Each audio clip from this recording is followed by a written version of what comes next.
எல்லாம் அல்ல ஸ்ரீ கிருஷ்ண பகவானுடைய திருவடிகளை என்னுடைய மன மொழி மெய்களால் போற்றி பணிகின்றேன். எங்கள் மாதவன் இதய மாமலர் வரும் உதய திங்கள் மாபரவில் பிறந்து இசையுடன் சிறந்ததோர் அங்கன் மாநிலத்து அரசர் பல்கோடி அரசர் தங்கள் மாக்கதையாம் அறிவளவில் சமைக்கேன். அம்மா என்றால் அன்புடன் வருவாள் அன்னை மகாலட்சுமி. அம்மா என்றால் அன்புடன் வருவாள் அன்னை மகாலட்சுமி. அருளும் பொருளும் அள்ளி தருவாள் அன்னை மகாலட்சுமி. அம்மா என்றால் அன்புடன் வருவாள் அன்னை மகாலட்சுமி. அருளும் பொருளும் அள்ளி தருவாள் அன்னை மகாலட்சுமி. பொன்மாலைகளிலே தரிசனம் தருவாள் அன்னை மகாலட்சுமி. பொழுதும் என்னை வாழ்த்தி மகிழ்வாள் அன்னை மகாலட்சுமி. அம்மா என்றால் அன்புடன் வருவாள் அன்னை மகாலட்சுமி. அருளும் பொருளும் அள்ளி தருவாள் அன்னை மகாலட்சுமி. இன்றைய பொழுது ஒரு அருமையான பொழுது. அந்த பொழுதிலே இன்றைய தினத்திலே 4ஆம் திருவிழாவை துர்வாஸ் குடும்பத்தார்கள் உபயமாக வழங்கியிருக்கின்றார்கள். அவர்களுடைய குடும்பம் வாழையடி வாழையாக பகவானுடைய அருளை பெற்று வாழ வேண்டும் என்று பகவானுடைய திருவடியிலே விண்ணப்பத்தை வைத்து அடியேன் இன்றைக்கு பேச எடுத்துக்கொண்ட தலைப்பு தசவதாரத்தின் மகிமை என்ற தலைப்பின் கீழே நரசிம்ம அவதாரம் என்ற தலைப்பிலே அடியேன் இன்றைக்கு பேச முன்னெடுத்திருக்கின்றேன். இந்த உலகத்தில் வாழ்கின்ற உயிர்கள் எல்லாம் உயர்வினை பெற வேண்டும் என்ற எண்ணத்தில் நம்முடைய பகவான் பல திருக்கோலங்களிலே வந்து இங்கே அருள் மழையினை பொழிது கொண்டிருக்கின்றார். இந்த உலகத்தில் வாழக்கூடிய உயிரினங்கள் உய்வினை பெற வேண்டும் என்ற எண்ணத்தில் நம்முடைய பகவான் அன்பின் பெருக்கம் காரணமாக அவருடைய அருள் மழையினை எல்லாம் நமக்கு அள்ளி அள்ளி தந்து கொண்டிருக்கின்றார்.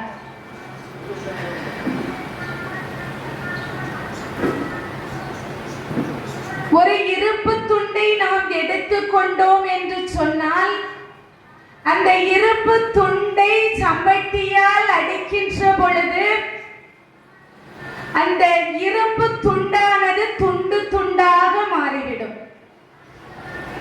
ஆனால் நெருப்பினை வைத்து அந்த இரும்பு துண்டை காய்ச்சுகின்ற பொழுது அந்த இரும்பு துண்டு நாம் வளைப்பதற்கு ஏற்ற மாதிரி அங்கும் இங்கும் வளையும், அழகாக வளையும். இப்படி நம்மளை பக்குவப்படுத்துவதற்காகத்தான் நம்முடைய பகவான் சில வேளைகளிலே நமக்கு இன்பத்தோடு சேர்ந்து துன்பத்தையும் தருகின்றார். ஒரு நாணயத்திற்கு 2 பக்கங்கள் உண்டு, நன்மையும் உண்டு தீமையும் உண்டு. அதே மாதிரிதான் நம்முடைய வாழ்வில் இன்பமும் உண்டு துன்பமும் உண்டு. நம்மளை இந்த உலகியல் வாழ்வில் பக்குவப்படுத்துவதற்காகத்தான் இறைவன்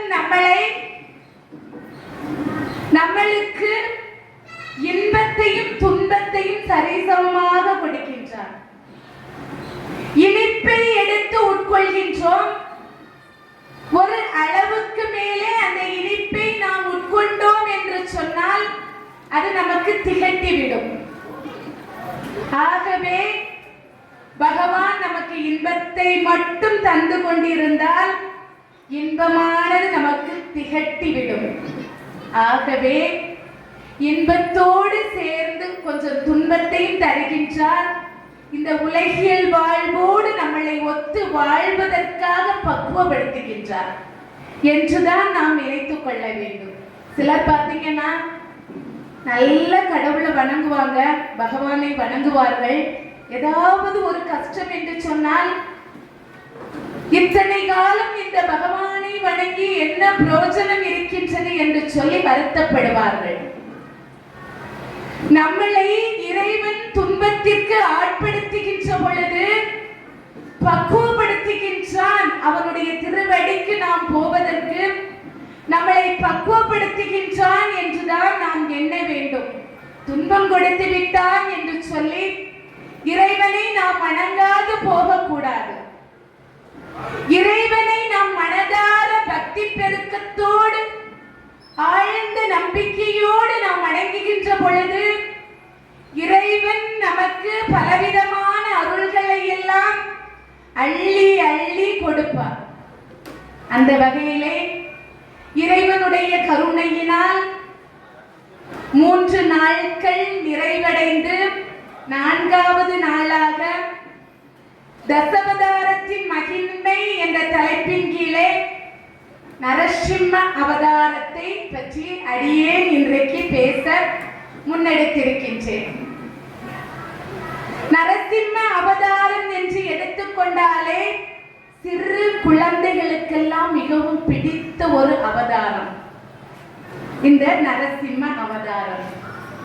இந்த நரசிம்மன் எப்படி இருப்பார் என்று சொன்னால் அக்னி போன்ற கண்களை உடையவராம். கர்ச்சனைகளாய் எதிரிகளை அப்படியே தும்சம் பண்ணக்கூடிய சக்தியை படைத்தவர் தான் இந்த நரசிம்மன். அகன்ற வாயையும் கூர்மையான பற்களையும் உடையவர் தான் இந்த நரசிம்மன். நகங்களை ஆயுதமாக கொண்டவர். மிருகங்களுக்கெல்லாம் அரசனாக இருக்கக்கூடியவர் தான் இந்த நரசிம்மன். உயர்ந்த உருவத்தை கொண்டு இருப்பவர் இந்த நரசிம்மன். இவ்வளவுக்கு சிறப்பு கொண்ட நரசிம்மர் ஆபத்து காலங்களிலே நம்மை காக்கக்கூடியவராக இருந்து அருள்பாலித்துக் கொண்டிருக்கின்றார். நேற்றைய தினத்திலே நாம் வராக அவதாரம் என்ற தலைப்பின் கீழே சிந்தித்தோம். ஜெயன் விஜயன் என்று சொல்லக்கூடிய 2 துவாரகபாலர்கள் வைகுண்டத்திலே நம்முடைய பகவான் ஸ்ரீ கிருஷ்ணருக்கு காவலாக இருக்கின்றார். அப்போது ஜனகாதி முனிவர்கள் நம்முடைய பகவானை பார்ப்பதற்காக வைகுண்டத்திற்கு போறாரு. அங்கே போன இடத்தில் இந்த துவாரகபாலர்கள் உள்ளே விடாமல் தடுத்து விடுகின்றார்கள். அதனால அந்த ஜனகாதி முனிவர்கள் அந்த துவாரகபாலர்களுக்கு சாபத்தை கொடுத்து விடுகின்றார்கள். 2 சாபங்கள் கொடுத்தார்கள். ஒன்று, இந்த பூலோகத்திலே சென்று 7 ஜம்மங்கள் மனிதர்களை போல வாழ கிடவது என்று சொல்லி ஒரு சாபத்தையும், இன்னொரு சாபத்திலே 3 யுகங்கள் பகவானை நினைக்காது பகவானுக்கு எதிரியாக இந்த 3 யுகத்திலும் நீங்கள் வாழ கிடவது என்ற ஒரு சாபத்தையும் கொடுக்கின்றார். இங்கே நடக்கும் பிரச்சனையை பார்த்து பகவான் வந்து பார்க்கின்றார். அப்போதுதான் இந்த துவாரகபாலர்கள் என்ன நினைக்கின்றார்கள்? பகவானை பிரிந்து 7 ஜம்மங்கள் இருப்பதை விட 3 யுகங்கள் மட்டும் பகவானுக்கு எதிரியாக இருந்து அவர் கையாலே மரணம் அடைந்து விடலாம் என்று எண்ணி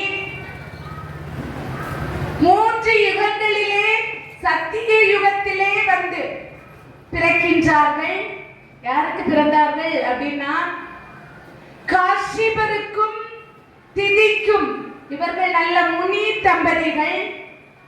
கூடாத காலத்தில் அந்தி வேளையிலே கூடிய காரணத்தினால் இரண்யாக்ஷனும் இரண்யகசிபு என்று சொல்லக்கூடிய 2 அசுர குழந்தைகள் இரட்டையர்கள் பிறந்தார்கள். அந்த இரட்டையர்கள் அந்த குலத்திலே வாழ்ந்து வருகின்றார்கள். 33 தேவர்கள் மற்ற உயிரினங்களுக்கெல்லாம் துன்பம் கொடுத்து வாழ்கின்றார்கள். அந்த வகையிலே இரண்யாக்ஷனை வராக அவதாரமாக எடுத்து இறைவன் கொன்று வீழ்த்தினார். ஆண்டான், ஆடினான், பூமியை பாய் போல் சுருட்டி கடலுக்கு அடியிலே கொண்டு போய் வைத்தான் இரண்யாக்ஷன்.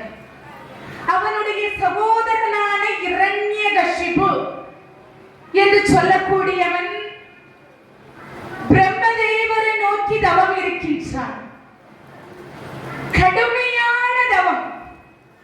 1000 ஆண்டு காலம் பிரம்மதேவரை நோக்கி தவம் இருக்கின்றான்.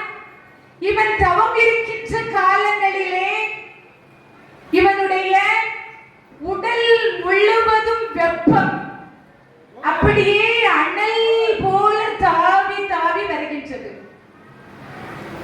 உலகத்திலே வாழக்கூடிய எல்லா உயிரினங்களுக்கும் மேலாகவும் பட்டு அந்த உயிரினங்கள் எல்லாம் பொசுங்கி சாம்பலாகி கொண்டிருந்தது. 33 தேவர்களுடைய தலைவனாக இருக்கக்கூடிய இந்திரன் பார்க்கின்றான். அந்த வெப்பமானது இவனுக்கு தாங்க முடியவில்லை. என்ன செய்கின்றான்? பிரம்மதேவனுடைய உலகத்துக்கு போறார், சத்தியலோகத்துக்கு போறார். இந்திரன் போறான். இந்த இரண்யகசிபோட வெப்பமானது எங்களை தாக்குகின்றது, அதை எங்களால் பொறுக்க முடியவில்லை. தவம் இருந்து கொண்டிருக்கின்றான். அவன் தவத்துக்கு மீண்டும் இறங்கி நீங்கள் பல வரங்களை கொடுத்தால் இந்த உலகமே துன்பத்தில் ஆழ்ந்துவிடும் என்று சொல்லி இந்திரன் சொல்றான். பிரம்மதேவர் பார்க்கிறார், என்ன செய்வது? வரம் கேட்டால் கொடுத்துதானே ஆக வேண்டும். தவம் கடுமையான தவத்தை அவன் இருக்கின்றான். இவனை பார்ப்பதற்காக இவன் தவம் இருக்கக்கூடிய இடத்துக்கு பிரம்மதேவர் வருகின்றார், காட்சி கொடுக்கின்றார். இந்த இரண்யகசிபு என்று சொல்லக்கூடிய அசுரன் அப்படியே இரத்தமும் சதையும் எலும்பும் பேர்ந்து அப்படியே கிடக்கின்றான். கரையான் புற்றுக்கள் அப்படியே இருக்குதான். கரையான்லாம் அரைச்சிட்டு ரத்தமெல்லாம் அப்படியே சொட்ட சொட்ட எலும்பெல்லாம் பிரிந்து அப்படியே அவன் அப்படியே ஆழ்ந்த தவத்திலே இருக்கின்றான். ஆழ்ந்த தவத்திலே இருக்கக்கூடிய இந்த இரண்யகசிபை நம்முடைய பிரம்மதேவர் பார்க்கின்றார். இவ்வளவு ஒரு கடுமையான தவத்தை இவன் செய்திருக்கின்றானே, இவனுக்கு எப்படி வரம் கொடுக்காமல் இருக்க முடியும் என்று சொல்லி நினைக்கின்றார் பிரம்மதேவர். தன்னுடைய கமண்டலத்தை எடுக்கின்றார். கமண்டலத்திலே இருந்து நீரை எடுத்து இரண்யகசிபுக்கு மேல தெளிக்கிறார். தெளித்த மறுகணமே இரண்யகசிபு தக தக என்று மின்னும் அளவுக்கு மிக அருமையான ஒரு தோற்றத்தோடு காட்சி அளிக்கின்றார். ரொம்ப அழகு. நம்முடைய பிரம்மதேவருடைய கமண்டலத்திலிருந்து எடுத்து தெளிக்கப்பட்ட அந்த நீரில் மகிமையால் அவன் மிகுந்த அழகோடு காட்சி அளித்தார். இரண்யகசிபு, உனக்கு என்ன வரம் வேண்டும் என்று கேள் என்று சொல்லி பிரம்மதேவர் கேட்கின்றார். இவன் வரம் வாங்குவதற்கு முன்னாடியே சுக்ராச்சாரியாரிடம் சென்று யோசனை கேட்டு வைத்திருந்தார். சுக்ராச்சாரியார் இரண்யகசிபுவோட குரு. இவர் வந்து கேட்கின்றார், நீ இந்த உலகத்திலே இறப்பு என்பது எனக்கு வரக்கூடாது என்ற வரத்தை பிரம்மதேவனிடத்தில் இருந்து பெற்றுக்கொள் என்று சொல்லி அனுப்பினார். இவர் என்ன பண்றாரு? வந்தாரு. முதலிலே பிரம்மதேவர் வரம் என்ன வேண்டும் என்று கேட்கின்ற பொழுது, எனக்கு இறப்பு என்பதே வரக்கூடாது என்ற வரத்தை தரும்படி பிரம்மதேவரிடத்திலே கேட்கின்றார். ஆனால் பிரம்மதேவரோ இந்த உலகத்தில் படைக்கப்பட்ட உயிரினங்கள் எல்லாம் இறப்பு என்று உண்டு என்று சொல்லுகின்றார். பிறப்பு ஒன்று உண்டு என்று சொன்னால் இறப்பும் உண்டு. ஆகவே இந்த உலகத்தில் பிறந்த உயிரினங்களுக்கு நான் இறப்பை மட்டும்தான் எந்த காலத்தில் கொடுக்க முடியும் என்பதை தான் நான் சொல்ல முடியும் என்று சொல்லி பிரம்மதேவர் சொல்லுகின்றார். இவர் பார்க்கிறாரு, சரி, இந்த வரத்தை கொடுக்கவில்லை என்றால் என்ன, எந்த உயிரினங்களாலும் எனக்கு இறப்பு வரக்கூடாது என்று சொல்லி அந்த தராவிட்டால் என்ன என்று சொல்லி மீண்டும் வரத்தை கேட்க ஆரம்பிக்கின்றார். பிரம்மதேவரே, இந்த உலகத்தில் வீட்டின் உள்புறமும் வெளிப்புறமும் எனக்கு இறப்பு வரக்கூடாது. பகலிலும் இரவிலும் எனக்கு இறப்பு வரக்கூடாது.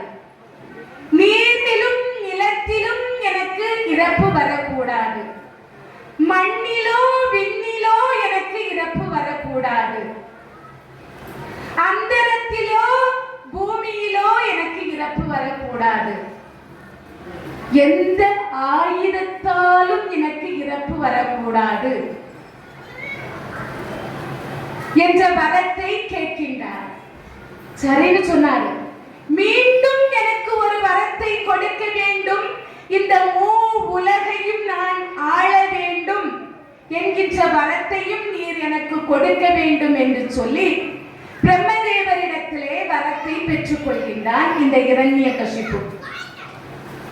வரத்தை வாங்கிக் கொண்ட இரண்யகசிபு தன்னுடைய அட்டகாசத்தை ஆரம்பிக்கின்றார். இந்த உலகத்தில் வாழக்கூடிய அனைத்து உயிரினங்களையும் கொடுமைப்படுத்த ஆரம்பிச்சான். 84 லட்சம் யோனி பேதங்கள். இந்திரலோகத்திலே சென்று இந்திரனிடத்திலே போரிட்டு இந்திரனுடைய சிம்மாசனத்தை பெற்றுக்கொண்டான். அழகா போய் இந்திரனுடைய சிம்மாசனத்துல உட்கார்ந்துட்டான். இந்திரனை விரட்டி விட்டுட்டான். இந்திரன் கண்ணீர் விட்டு கொண்டு பிரம்மலோகத்துக்கு போறான். பிரம்மத்தை போய் சொல்றாரு, என்னை அடித்து விரட்டி விட்டான் இரண்யகசிபு என்று சொல்லி பிரம்மதேவரிடத்திலே முறையிடுகின்றார். இரண்யகசிபின் மேலே மிகுந்த கோபத்தோடு இருக்கின்றான் இந்திரன். இந்த இரண்யகசிபு 7 உலகத்தையும் ஆட்சி செய்ய ஆரம்பிக்கின்றான். அங்கே இருக்கக்கூடிய தேவர்கள், முனிவர்கள் எல்லாத்தையும் கொடுமைப்படுத்த ஆரம்பிக்கின்றான். அசுரகுல மக்களை எல்லாம் அழைத்தான். அழைத்து என்ன சொன்னான் என்று சொன்னால், என் குல மக்களே, யாராவது யாகமும் விரதமும் இருந்து இறைவனை வழிபட்டார்கள் என்று சொன்னால் அவர்களை கொன்று வீழ்த்துங்கள் என்று சொல்லி தன்னுடைய அசுரகுல மக்களிடத்திலே சொல்லுகின்றார். அசுரர்கள் எல்லாம் ஆகோஷமாக திரிகின்றார்கள். கோபம் தலைக்கேறி வெறி பிடித்து திரிகின்றார்கள். மிகுந்த ஆக்ரோஷம். அங்கே யார் யாகம் செய்தாலும் விரதம் இருந்தாலும் அவர்களை கொன்று வீழ்த்தினார்கள். இந்த வரம் பத்தலையாம் இரண்யகசிபுக்கு. இந்த உலகிலும் வாழுகின்ற மக்கள் எல்லோரும் என்னை தான் வணங்க வேண்டும், நான் தான் கடவுள் என்று எல்லோர் மனதிலும் சொல்லி வைத்தான். நான் தான் கடவுள், கடவுளுக்கு நிகரானவன் நான், ஓம் இரண்யாயே நமக என்றுதான் அனைவரும் சொல்ல வேண்டும் என்று சொல்லி மக்களிடத்திலே புகுத்துகின்றான். இவனுடைய மனைவி இந்த இரண்யகசிபானவன் இந்த வரத்தை எல்லாம் பெற்றுக்கொண்டு மீண்டும் அவனுக்கு என்ன தோணுது, இன்னும் நிறைய வரங்களை பெற்றுக்கொள்ள வேண்டும், கடவுளுக்கு நிகராக நாம் இருக்க வேண்டும், அந்த வரத்தை பெற்றுக்கொள்ள வேண்டும் என்று சொன்னால் சிவபெருமானை நோக்கி தவம் இருக்க வேண்டும் என்று சொல்லி தவம் இருப்பதற்காக போய்விட்டான். தவம் இருப்பதற்காக ஒரு மலையடிவாரத்திலே இருந்து அவன் தவத்தை மேற்கொண்டு விட்டான். அந்த சமயத்திலேதான் இவருடைய மனைவி கையாத்து என்று சொல்லக்கூடியவள் கருவுற்றிருந்தாள். கருவுற்றி இருந்தால் அவளை விட்டு விட்டு இவன் தவத்துக்கு போயிட்டான். இந்திரன் பார்த்தான். இரண்யகசிபுக்கு மேலே இருந்த கோபத்தின் காரணமாக என்ன பண்ணுகின்றான்? கையாதுவை கடத்துகின்றான். இவளை தூக்கிட்டு போயிடணும் அப்படின்னு நினைச்சு அந்த புறத்துக்கு சென்று இரண்யகசிபோட மனைவியை அப்படியே தூக்கிட்டு போறான். அப்போது நாரத முனி அங்கே வருகின்றார். நாரத முனி வந்து சொல்லுகின்றார், இது உனக்கு முறையா? நீ செய்வது சரியா? இப்படி அடுத்தவன் மனைவியை நீ இப்படி தூக்கி கொண்டு போகின்றாயே, அவள் கருவுற்றி இருக்கின்றாள். எத்தனைதான் கொடூரமானவனுடைய மனைவியாக இருந்தாலும் அவள் வயிற்றிலே இருக்கக்கூடிய கருவுக்காவது நீ மரியாதை கொடுக்க வேண்டாமா? நீ இப்படி செய்வது சரியா என்று சொல்லி நாரத முனிவர் இந்திரனிடத்திலே கேட்கின்றார். இந்திரன் பார்த்தான். நாரத முனிவர் கேட்டதை பார்த்து அப்படியே விட்டுட்டு போயிட்டான். இந்த அம்மா மயக்கத்துல இருக்கா, மயக்கம் தெரியல, மயக்கப்படுத்தி தான் அவன் கூட்டிட்டு போவதுக்கு நின்னான். நாரத முனிவர் பார்க்கின்றார், இதுதான் சரியான சமயம், இந்த இரண்யகசிபை அழிப்பதற்கு இதுதான் உகந்த சமயம் என்று சொல்லி அவருடைய சிந்தனையிலே எழுகின்றது. இந்த அம்மாவை கூட்டிட்டு அப்படியே போகின்றார். போகின்ற வழியிலே அவர் அந்த அம்மாவுக்கு பகவானுடைய கதைகளை எல்லாம் சொல்லுகின்றார். ஓம் நாராயணாயே நம என்று சொல்லக்கூடிய மந்திரத்தை போகக்கூடிய வழிகள் முழுவதும் சொல்லிக்கொண்டே போறார். ஓம் நாராயணாய நம, ஓம் நாராயணாய நம அப்படின்னு சொல்லிட்டு போகின்ற வழி முழுவதும் அந்த அம்மையாருக்கு இந்த மந்திரத்தை தான் உபதேசம் பண்ணிட்டே போறாரு நாரத முனி. இந்த அம்மா இரண்யாயே நம என்று சொல்லிதான் பழக்கம். அவள் பிறந்த காலம் முதல் கொண்டே இரண்யாயே நம என்ற மந்திரத்தை தவிர வேறு மந்திரத்தை கேட்டதே கிடையாதாம். ஆகவே இந்த நாரத முனி ஓம் நாராயணாயே நம என்று சொல்லக்கூடிய மந்திரத்தை கேட்கின்ற பொழுது இந்த அம்மாவுக்கு ஒரு புத்துணர்ச்சி, ஆனந்தத்துல திளைச்சா. பகவானுடைய கதைகளை எல்லாம் கேட்கின்ற பொழுது மிகுந்த மகிழ்ச்சியா இருந்தார். இந்த ஓம் நாராயணாயே நம என்று சொல்லக்கூடிய மந்திரத்தை தன்னுடைய மனதுக்குள்ளே உச்சரிக்க ஆரம்பித்தார். நாரத முனி சொல்லிக் கொண்டிருந்த கதைகள் முதல் கொண்டு அவர் சொன்ன மந்திரம் முதல் வரை அவள் வயிற்றிலே இருந்த அந்த சிசுபாலன் கேட்க ஆரம்பிக்கின்றான். தாயை அறியாமலே அந்த கருவுக்குள் இருந்த குழந்தையானது நாரத முனி சொன்ன கதைகளையும் ஓம் நாராயணாயே நம என்று சொல்லக்கூடிய மந்திரத்தையும் அப்படியே உள்வாங்கிக் கொண்டது. இந்த இரண்யகசிபோட மனைவியானவள் அரண்மனைக்கு போயிட்டாள். அரண்மனையில போய் அவளுடைய வேலைகளை எல்லாம் பார்க்க ஆரம்பித்து விட்டாள். சதா சர்வகாலமும் ஓம் நாராயணாயே நம என்று சொல்லக்கூடிய மந்திரத்தை உச்சரித்தபடியே இருந்தாள். அப்பந்தான் ஒரு பறவை ஒன்று இரண்யகசிபு தவம் செய்யக்கூடிய இடத்துக்கு சென்று உன்னுடைய மனைவியை இந்திரன் கடத்தி சென்று விட்டான் என்று சொல்லிவிட்டு மறைந்து விட்டான். இவன் அப்படியே தவத்துல இருந்து ஆடி போயிட்டான்.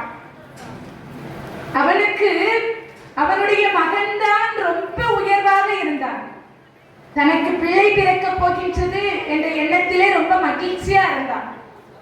தன்னுடைய மனைவியானவள் கருவுற்றி இருக்கின்றாள், அவளை இந்திரன் தூக்கி கொண்டு போய்விட்டானே என்று சொல்லி மிகுந்த வேதனை அடைந்து தவத்தை கலைத்து விட்டு இங்கே வருகின்றார். வந்து தன்னுடைய மனைவியை பார்க்கின்றான். மனைவி எந்த ஒரு ஆபத்தும் இல்லாமல் இருப்பதையும் கவனிக்கின்றான்.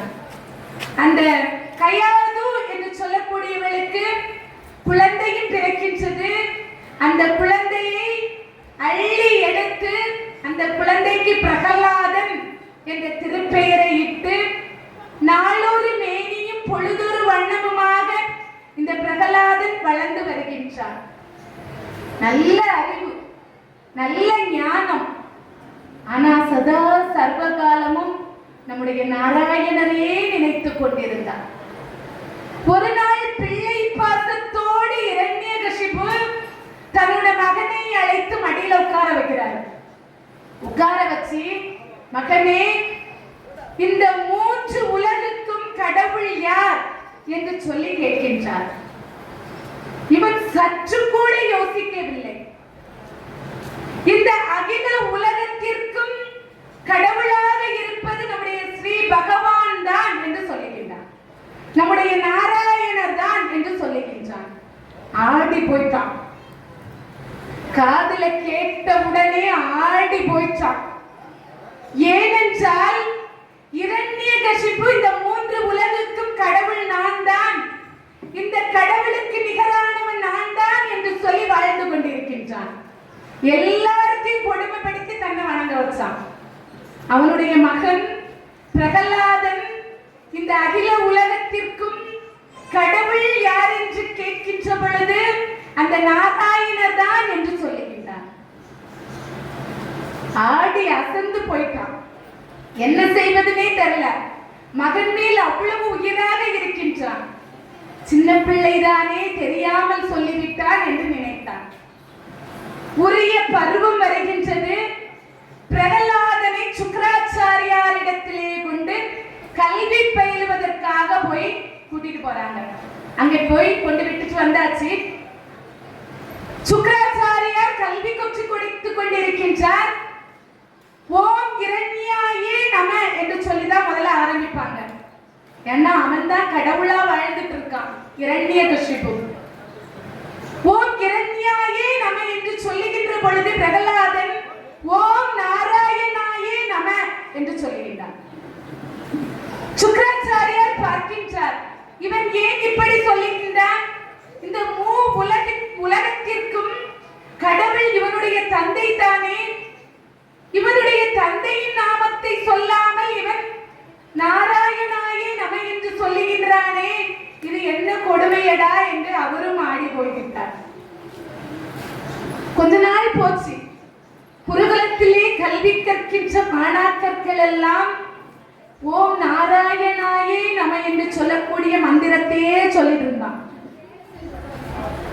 இப்பெல்லாம் பள்ளிக்கூடத்துக்கு பிள்ளைங்க போச்சுன்னா கடவுள் பக்தியே இல்லாமல் தான் இந்த கலியுலகத்திலே நாம் வாழ்ந்து கொண்டிருக்கின்றோம். படிப்பு வருதோ வரலையே, வேற எல்லா விஷயங்களும் வரும் பிள்ளைங்களுக்கு.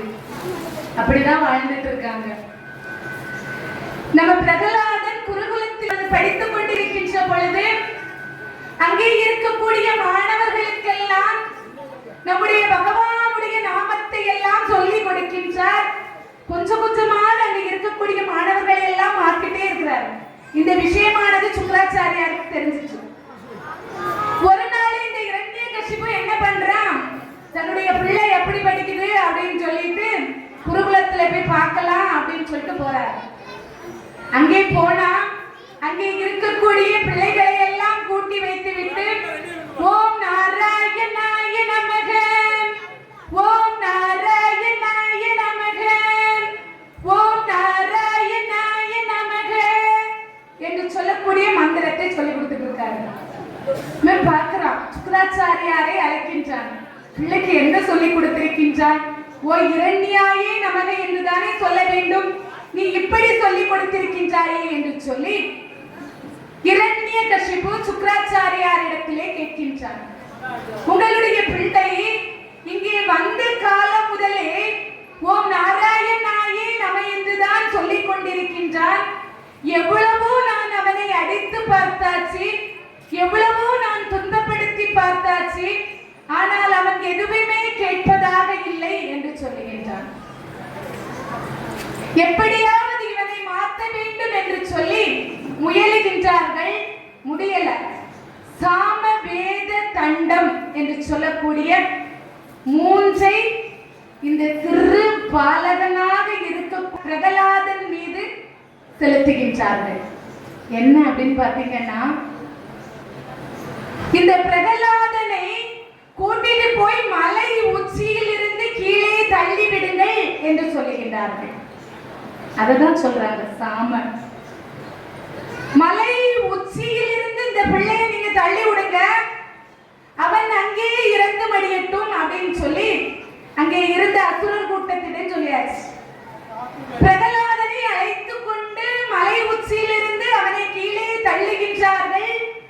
கீழே தள்ளினாங்க, அப்படியே கீழே விழும்போது ஓம் நாராயணாய நமக, ஓம் நாராயணாய நமக, ஓம் நாராயணாய நமக என்ற மந்திரத்தை சொல்லிக் கொண்டே அப்படியே மெதுவா கீழே வந்துட்டே இருக்காங்க. ஒரு நொடி கூட நாராயணரை அழைக்காமல் இல்லை. கீழே வந்து பிரகலாதன் விழுகின்றான். பூ பந்தலிலே விழுவது போல அவனுக்கு ஒரு காயம் கூட இல்லை. ஒரு காயம் கூட அவனுடைய உடம்பிலே படல. அப்படியே எழுந்து வருகின்றான். ஓம் நாராயணாயே நமக என்று ஓங்கி சத்தம் இடுகின்றான். இரண்யகசிபு பார்க்கின்றான், இவனுக்கு ஒன்னும் ஆகலையே என்று சொல்லி இரண்யகசிபு பார்க்கின்றான். சாம வேத தண்டம். அடுத்து என்னத்தை உபயோகிக்கிறான் என்று சொன்னால், நிறைய நச்சு பாம்புகள் குவிந்திருக்கக்கூடிய இடத்திலே இவனை கொண்டு போய் விடுங்கள், அந்த நச்சு பாம்புகள் அனைத்தும் இவனை கொல்லட்டும் என்று சொல்லி நச்சு பாம்புகள் நிறைந்த இடத்திலே போய் பிரகலாதனை நிறுத்துகின்றார்கள். அந்த நச்சு பாம்புகளுக்கு நடுவிலே நின்று பகவானை கைகூப்பி வணங்கி ஓம் நாராயணாய நமக என்ற மந்திரத்தை உச்சரித்துக் கொண்டே இருக்கின்றான். வேறு எதுவுமே அவனுடைய வாயிலிருந்து வரவில்லை. நச்சு பாம்புகள் எல்லாம் கலைந்து போய்விட்டது, சாகவில்லை. இரண்யகசிபு பார்க்கின்றான், இந்த மூவேடு உலகத்துக்கும் நான் தான் தலைவன் கடவுள் என்று நான் சொல்லிக் கொண்டிருந்தேன். இந்த நாராயணருடைய மந்திரத்தை சொல்லி இவன் தப்பித்துக் கொண்டே இருக்கின்றானே என்று சொல்லி அவன் மேலே கடுமையான கோபம் கூடிட்டே தான் இருக்கு அவனுடைய மகனின் மேலே. மகன் கூட பார்க்கல, அவனுக்கு அவ்வளவுக்கு வெறி தலைக்கேறி அவன் இருக்கின்றான். நாராயணருக்கு இடத்திலே அவ்வளவு வெறுப்பு அவனுக்கு. அடுத்து சொல்கின்றார், யானையை விட்டு மிதிக்க வைக்கலாம் என்று சொல்லுகின்றார். யானெல்லாம் அப்படியே போய்விட்டது. இவனை பார்த்து ஓம் நாராயணாய என்று சொல்லக்கூடிய மந்திரத்தை கேட்டு அப்படியே போய்விட்டது. அரசவையிலே இந்திரர்களையும் தேவர்களையும் அடிமைப்படுத்தி வைத்திருக்கின்ற இரண்யகசிபு அரசவைக்கு எல்லாரும் வந்திருக்காங்க. முனிவர்கள், ரிஷிகள், மற்ற அசுரர்கள் எல்லோரும் இந்த இரண்யகசிபுனுடைய அரண்மனைக்கு வருகின்றார்கள், அரசவைக்கு வருகின்றார்கள்.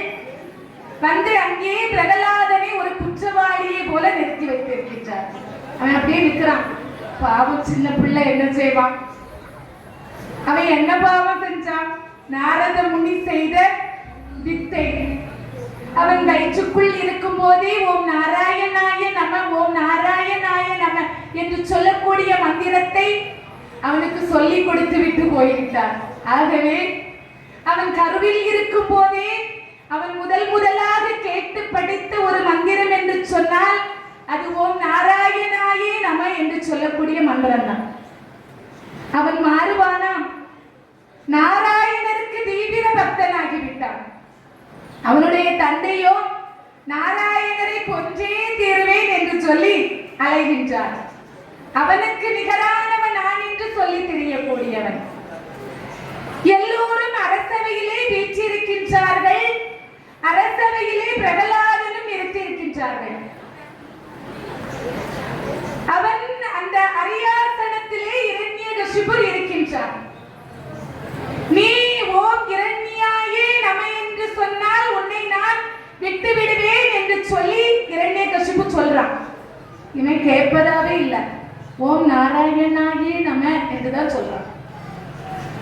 நீ இரண்யாயே நம என்று சொல்லு சொல்லு என்று சொல்லி பார்க்கின்றார்கள். அவன் சொல்லுவதாக இல்லை, அவனுடைய கொள்கையிலிருந்து மாறுவதாக இல்லை, அவனுடைய பக்தியிலிருந்து மாறுவதாக இல்லை, அவனுடைய அன்பிலிருந்து மாறுவதாக இல்லை. சொன்னதே தான் சொல்லிக் கொண்டே இருக்கின்றான்.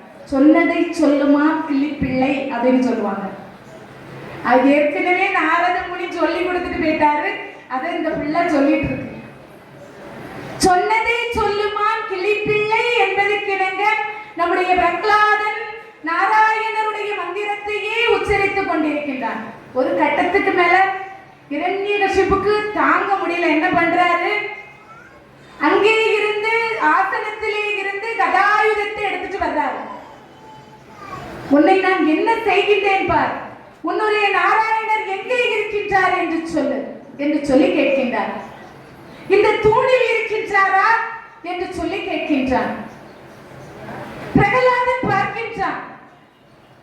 என்னுடைய நாராயணர் தூணிலும் இருப்பார், துரும்பிலும் இருப்பார் என்று சொல்லுகின்றார்.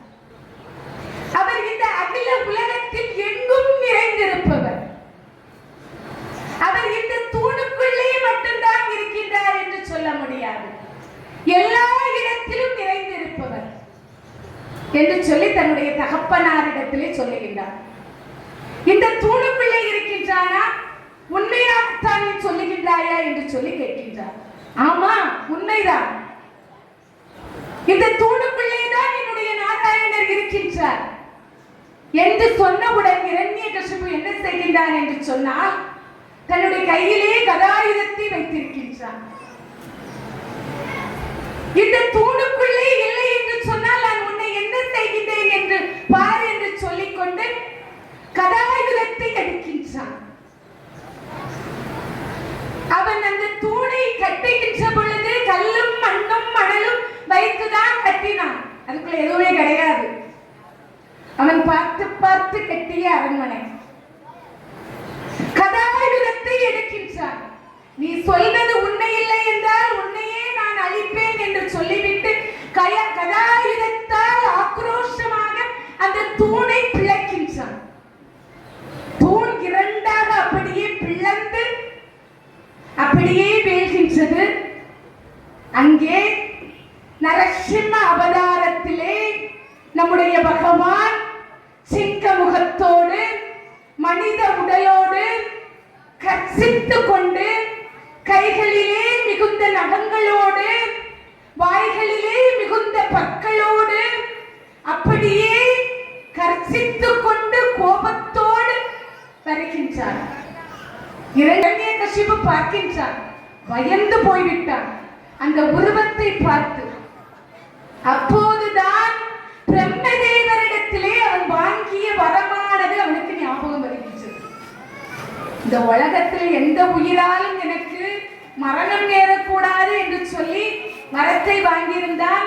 பகலிலோ இரவிலோ எனக்கு இறப்பு வரக்கூடாது, விண்ணிலோ மண்ணிலோ எனக்கு இறப்பு வரக்கூடாது, நீரிலோ நிலத்திலோ எனக்கு இறப்பு வரக்கூடாது, அந்தரத்திலோ கீழேயோ எனக்கு இறப்பு வரக்கூடாது, வீட்டின் உள்ளோ வெளியேயோ இறப்பு வரக்கூடாது என்று சொல்லக்கூடிய வரத்தை வாங்கியிருந்தார். சற்று ஞாபகம் வருகின்றது. இது மனிதனும் இல்லை, மிருகமும் இல்லை, வித்தியாசமான ஒரு உருவத்தோடு காட்சியளிக்கின்றதே என்று சொல்லி இரண்யகசிபு பார்க்கின்றான். நம்முடைய இறப்பானது நிச்சயிக்கப்பட்டு விட்டது என்று நினைக்கின்றான். மிகுந்த ஆக்ரோஷத்தோடு நம்முடைய நரசிம்மர் இரண்யகசிபோடு போர் செய்கின்றார். அப்படியே அல்லாக்க தூக்குறாரு. தூக்கிட்டு அப்படியே வர்றார். அது இரவும் இல்லை, பகலும் இல்லை, அந்தி வேளை. அந்த வாசலின் நடுவிலே கொண்டு போய் நிப்பாட்டி வைக்கிறார். அப்படியே அந்த இரண்ய கசிப்பை தன்னுடைய மடியிலே வைக்கின்றார். அவன் என்ன கேட்டான்? என்ன கீழே போட்டு கொல்லப்படாது, மேல போட்டு கொல்லப்படாது, நீரில் போட்டு கொல்லப்படாது, ஆகாயத்துல போட்டு கொல்லப்படாது, அந்தரத்துல கொல்லப்படாது என்று சொல்லி கேட்டான்.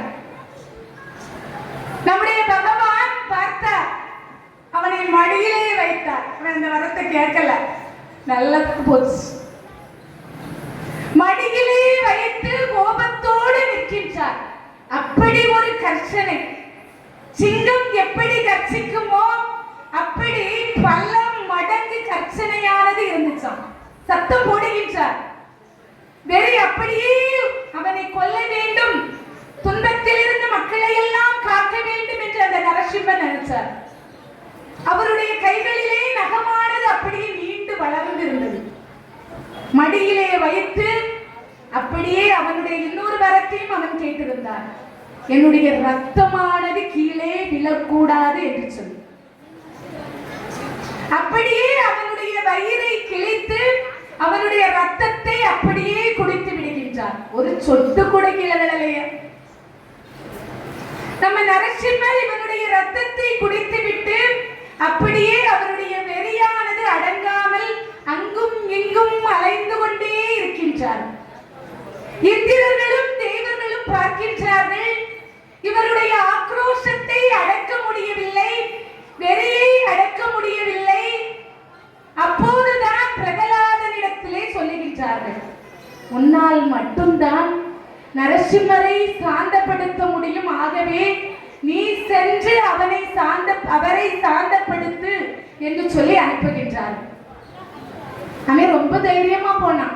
33 தேவர்கள் முனிவர்கள் எல்லாம் நம்முடைய நரசிம்மர் பக்கத்திலே போவதற்கு பயந்தார்கள். பிரகலாதன் பயறவில்லை. அவருடைய அருகிலே போய் அவருக்கு மடியில போய் உட்கார்ந்து விட்டாங்க. நம்ம எல்லாம் அடிச்சு பறந்து ஓடணும்.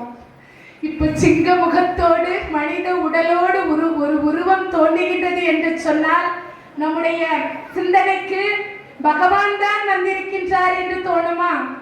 கண்டிப்பா கிடையாது. ஏதோ ஒரு பேய் வந்துட்டுன்னு சொல்லி அடிச்சு புரண்டு எல்லாரும் இப்ப ஓடி நம்ம ரங்கநாதன் அண்ணா வீட்டுல போய் நிற்போம். உண்மையாகவே அதுதான், பாம்பென்றால் படையும் நடக்கும் என்று சொல்லுவார்கள். அது மாதிரிதான் வித்தியாசமான ஒரு உருவம் வந்து என்று சொன்னால் நம்ம அங்க இருக்க மாட்டோம். பயந்து நம்ம எல்லாரும் ஏதாவது ஒரு இடத்திலே ஒளிந்து கொள்ளதான் பார்ப்போம். பிரகலாதன் அப்படி செய்யல. நம்முடைய நரசிம்மருடைய மடியில வந்து உட்கார்ந்து அவரிடத்திலே பேசினான், அவரை சாந்தப்படுத்தினான். அப்பந்தான் எபெருமான் சிவபெருமான் சரப பறவை ஒன்றை அனுப்பி வைக்கின்றார். நரசிம்மருடைய அந்த உதிரத்தை, அந்த இரண்யகசிபனுடைய உதிரத்தை உறிந்து வரும்படி அனுப்பி வைக்கின்றார். அந்த பறவையானது இங்கே வந்து நரசிம்மருடைய உடம்பிலே இருக்கக்கூடிய அந்த இரண்யகசிபனுடைய ரத்தத்தை உறிஞ்சி எடுக்கின்றது. உறிஞ்சி எடுத்துட்டு போயிட்டு அதற்கு பிறகுதான் நம்முடைய நரசிம்மருக்கு அந்த வெறியானது அடங்கிச்சு, அந்த ஆக்ரோஷமானது தீர்ந்தது. இரண்யகசிபை கொன்று சாந்தி அடைந்தார். அவ்வளவுக்கு சிறப்பான ஒரு வரலாறு. அந்த வரலாற்றை இன்றைய தினத்திலே, இந்த நல்ல வேளையிலே சிந்திப்பதற்கு வழி கொடுத்த நல்ல உள்ளங்களுக்கு நன்றி பாராட்டி மகிழ்ந்து நெகிழ்ந்து செல்லுமாறு அன்போடு கேட்டு முடித்துக் கொள்கின்றேன்.